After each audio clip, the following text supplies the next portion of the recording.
Queremos resolver la ecuación de registro dada. En general, para resolver una ecuación de registro, aislamos el logaritmo y luego escribimos la ecuación de registro como una ecuación exponencial utilizando la definición a continuación. Como nuestra ecuación es 4 base de registro 3 de x igual 12, nuestro primer paso es aislar la base de registro 3 de x. Para hacer esto, dividiremos ambos lados de la ecuación por 4.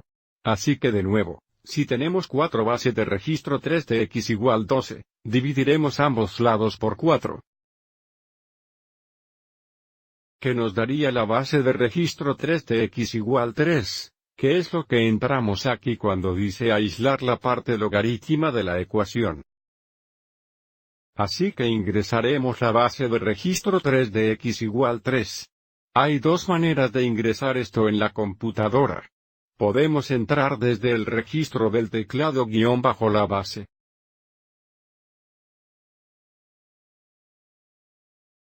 Que es 3. Y luego en paréntesis luego haga clic en la tecla de vista previa para asegurarse de que se entró correctamente. Pero pienso que es probablemente más fácil si utilizamos la paleta de matemáticas. Si hacernos clic en la celda de respuesta, aquí aparece una flecha amarilla pequeña.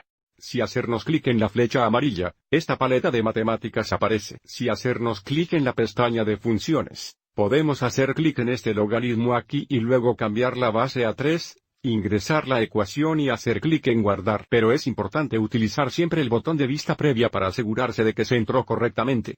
Ahora que tenemos el logaritmo aislado, el próximo paso es escribir la ecuación del registro como una ecuación exponencial o una forma exponencial. Para hacer esto, seguimos esta definición aquí identificando la base, el exponente y el número, o si es útil, podemos comenzar con la base y trabajar por nuestro camino alrededor del signo igual. La forma de la ecuación exponencial significa da 3 a la tercera potencia debe ser igual a x, así que si 3 a la tercera potencia es igual a x. Normalmente cambiamos el pedido aquí y escribimos x igual 3 al tercer. Y de nuevo, hay dos maneras de ingresar a esto. Desde el teclado podemos entrar x igual 3, y luego, Shift 6 presenta este carro que es para exponentes, y luego podemos entrar en 3 y luego vista previa, o haga clic en la celda de respuesta. Haga clic en la flecha amarilla pequeña y luego use esta opción aquí para el exponente.